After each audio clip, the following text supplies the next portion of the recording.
हेमा मालिनी ने कहा भी बड़ा अच्छा कहा है, सवाल उठाने वाले कई सवाल उठाएंगे, लेकिन जिसे काम करके दिखाना है उसने करके दिखाया। और उन्होंने कहा कि यह काफ़ी समय से लंबित था, जिसे मोदी जी ने करके दिखाया है। हमने बहुत कार्य किया विधवा महिलाओं के लिए, इधर सबसे ज़्यादा कार्य किया है।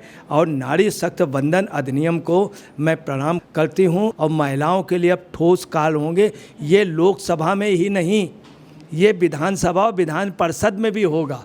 उन्होंने अभी कल परसों रात को भी एक चीज़ बोला था कि मुझे इस बात का घमंड है कि हम अभी तक संसद के अंदर कुल 81 सांसद थी महिला, अब 181 सांसद हो जाएंगे। इसका श्रेय सिर्फ मोदी को है कि अब विधानसभाओं में भी जाएगा। ये ड्रीम प्रोजेक्ट था भाजपा का, ये हेमा मालिनी ने कहा। नमस्कार, स्वागत है आपका। आप देख रहे हैं एसडीवी न्यूज और मैं रानी गुप्ता आपके साथ। हालांकि लोकसभा में 454 वोटों के साथ ये बिल जो है पास हो चुका है। हम बात कर रहे हैं महिला आरक्षण बिल की। हालांकि इस बिल को लेकर के राजनीति भी अपने चरम पर है, जहां कांग्रेस बार बार इस बिल को अपना करार दे रही है। उनका कहना है कि ये बिल जो है वो राजीव गांधी का सपना था।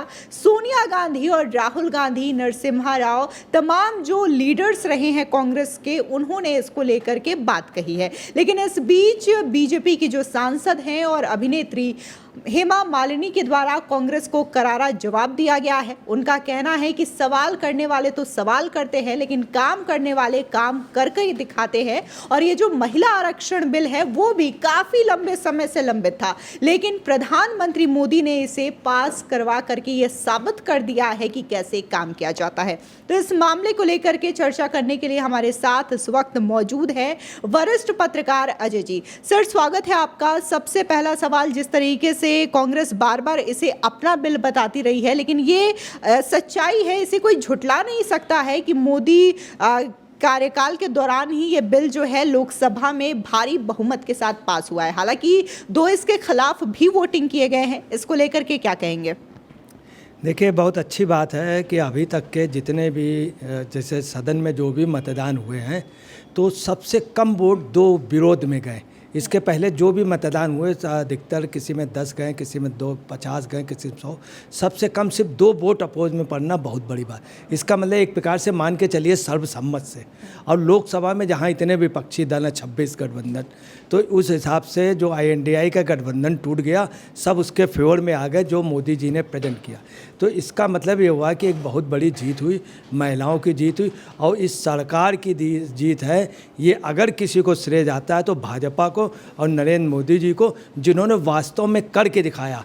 इसके पहले सिर्फ हवा हवाई होती रही, गोल बातें होती रहीं, जानबूझ करके नहीं होने दिया।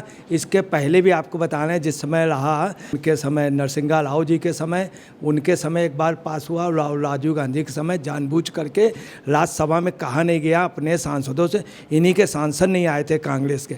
ये वास्तव में प्रयास हुआ और ठोस हुआ। हेमा मालिनी ने कहा भी बड़ा अच्छा कहा है, सवाल उठाने वाले कई सवाल उठाएंगे, लेकिन जिसे काम करके दिखाना है उसने करके दिखाया। हेमा मालिनी ने स्पष्ट शब्दों में कहा। और उन्होंने कहा कि यह काफ़ी समय से लंबित था, जिसे मोदी जी ने करके दिखाया है। हमने बहुत कार्य किया विधवा महिलाओं के लिए, इधर सबसे ज़्यादा कार्य किया है। और नारी शक्ति वंदन अधिनियम को मैं प्रणाम करती हूँ। और उन्होंने ये भी कहा, हेमा मालिनी ने, कि नारी शक्ति वंदन अधिनियम ये लागू हो गया और महिलाओं के लिए अब ठोस कार्य होंगे। ये लोकसभा में ही नहीं, ये विधानसभा और विधान परिषद में भी होगा। और अब वास्तव में ऊपर से काम होगा। अभी तक तो निचले स्तर में गांव वगैरह मेन ज़रूरी थी लोकसभा और विधानसभा में, जहां से मेन वर्क होते थे महिलाओं के लिए काम।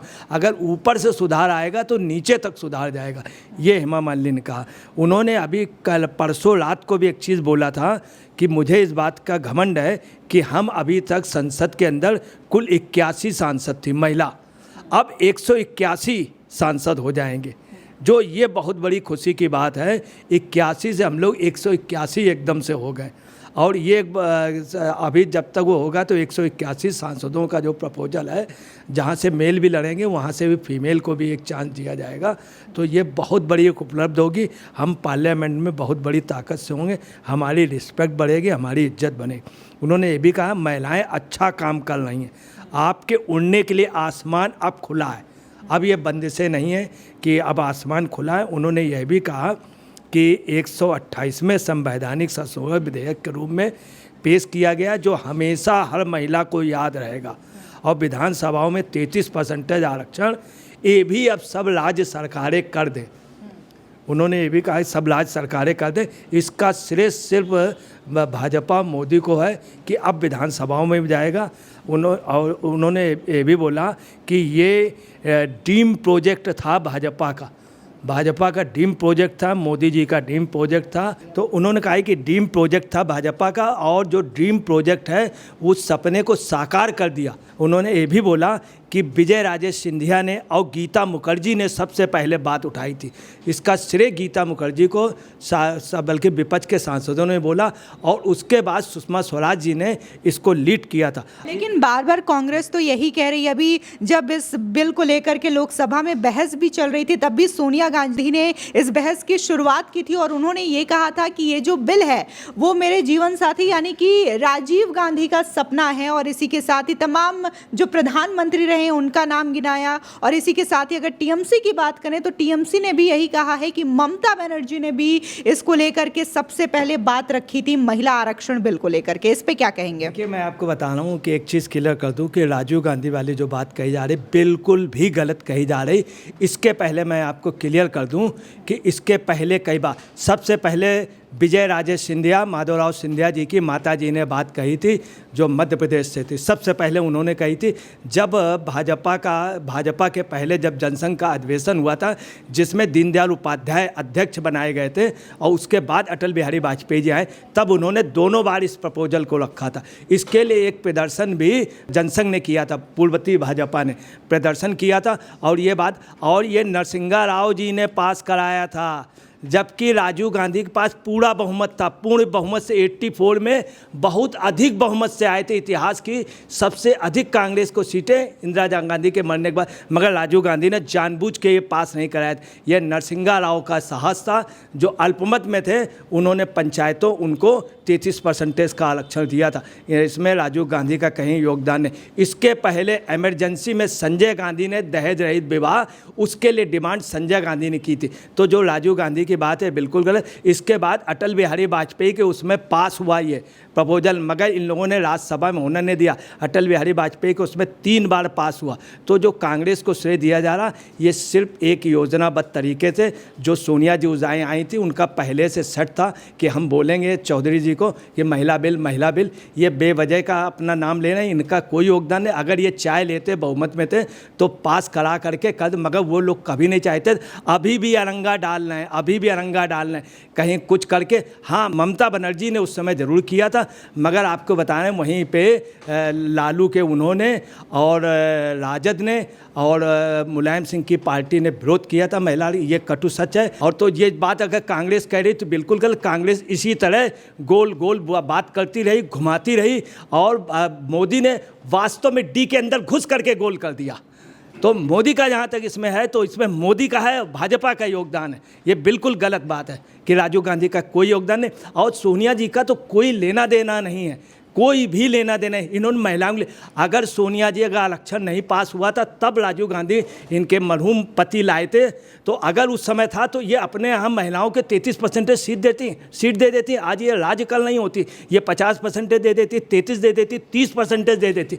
नहीं, आप देख लीजिए भाजपा ने महिलाओं को ज़्यादा दी है। महिलाओं की टिकटें भाजपा के सांसद ज़्यादा हैं, आप देखिए। और कांग्रेस ने कहाँ सांसदों दिया, एक से एक अच्छी लेडीज़ों को, गिरजा व्यास जैसी लेडीज़, उसको चीफ मिनिस्टर इन्होंने नहीं बनाया। कितनी भली लेडीज़, सब लोगों ने कहा था। मोहसिना किदवई जैसी बेहतरीन चीफ मिनिस्टर यूपी की होती, जिनको अटल बिहारी वाजपेयी तक ने कह दिया था। एक मुस्लिम लेडी थी, मगर उनका सब सम्मान करते थे। मोहसिना किदवई का इन्होंने कैरियर ख़त्म कर दिया।